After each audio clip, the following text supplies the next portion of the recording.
पिछले अंक में आपने देखा अटैची का भाग 1। आगे की कहानी सुनिए भाग 2।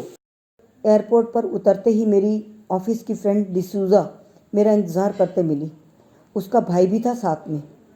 होटल मैनेजमेंट के कोर्स में एडमिशन दिलाते ही मैंने डिसूज़ा से कहा था कि मेरे बेटे से अपने भाई का परिचय करा दें।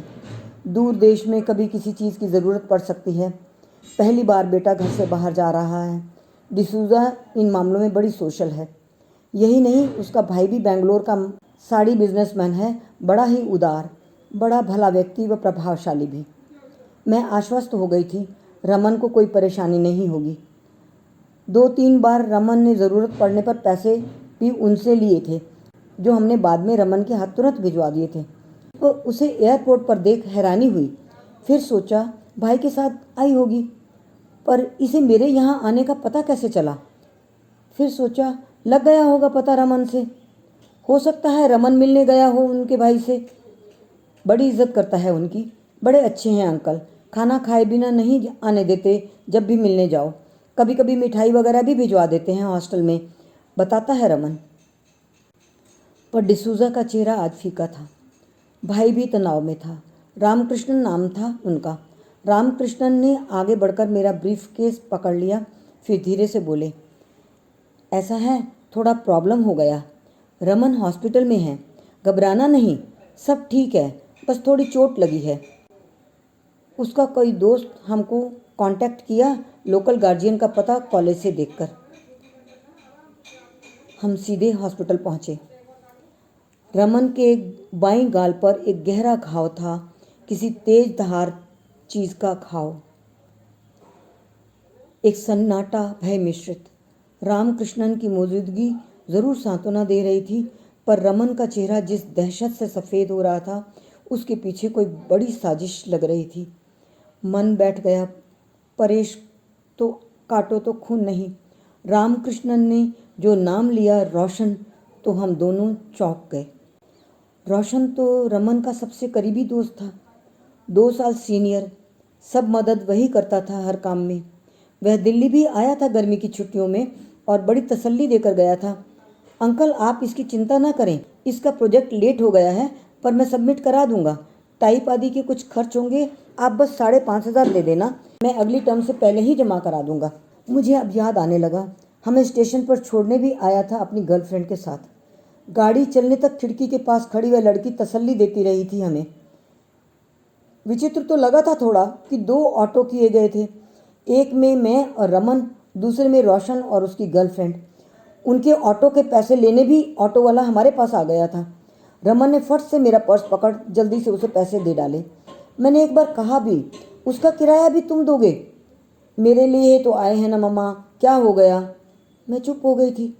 रोशन और उसके बदमाश दोस्तों ने उसे पकड़ लिया था और धमकाया था कि तुम बैंगलोर छोड़कर नहीं जा सकते, ये चक्कू का वार है, बच गया है आपका बेटा। रामकृष्णन ने धीरे से हमें सांत्वना देते हुए बताया। फिर डिसूज़ा मुझे सहलाती हुई बैठी रही मेरे पास। रमन अब तक संभल चुका था, पुलिस को खबर लग चुकी थी, गैंग पकड़ा गया था। रामकृष्णन को बहुत पहले से लग रहा था कि रमन कुछ लोकल लड़कों की सोबत में रहने लगा है। रमन ने रामकृष्णन से लगभग 10,000 रुपये लिए थे, जिसका हमें पता ही नहीं था। हमारी जानकारी में उसने 4,000 लिए थे, जो हमने उसे लौटाने के लिए दे दिए थे, पर वे सब पैसे रोशन ने पार कर लिए थे। तभी से रामकृष्णन को लगा रमन शायद माँ बाप को पैसे लेने के बारे में बता ही नहीं रहा। उसने अब पैसे देने से ये कहकर इनकार कर दिया था कि मम्मी पापा से फ़ोन करा दो तो मैं दे दूँगा। एक एनजीओ रामकृष्णन की देखरेख में ही क्राइम करने वाले स्टूडेंट्स की गतिविधियों पर नज़र रखी थी। उस दिन इसी विजिलेंस में एनजीओ के हाथ मेरी अटैची लग गई, जिसमें मेरा कार्ड था। पता देखते ही रामकृष्णन ने रोशन का पता लगाया। रमन रोशन के अड्डे पर उसके दोस्तों से घिरा बैठा था। रामकृष्णन के आदमी आ गए हैं, ये भांपते ही रोशन ने जेब से चाकू निकाला। रमन को चाकू की नोक पर अगवा करने की कोशिश की, पर रमन को बचा लिया गया। एक आदमी मेरा अटैची लेकर सामने खड़ा था और हम खौफ से उबरने की कोशिश कर रहे थे। तो रमन की हर मांग के पीछे रोशन था। हर हरकत जो उसने कॉलेज में की, उससे दबाव में या प्रभाव में करवाई गई। उसकी पिछले 2 सेमेस्टर्स की फ़ीस जमा नहीं हुई थी। समझ में आ गई क्यों? वह पूना क्यों अचानक चला गया था? रोशन की सगाई है बताया था उसने। अपना दिमाग नहीं है क्या? परीक्षा नहीं देनी हम सोचते थे, पर यहाँ क्या हो रहा है जानते नहीं थे। सामान तो कुछ पता नहीं किसने किसने मार लिया होगा। अब तो लग रहा था सारे दोस्त बहती गंगा में हाथ धो रहे थे, जिसको जो मिलता पार कर लेता। रामाकृष्णन ने रोशन के पूरे गैंग का बस्ट करवा दिया था और हमारे तीनों के टिकट बुक करा दिए थे।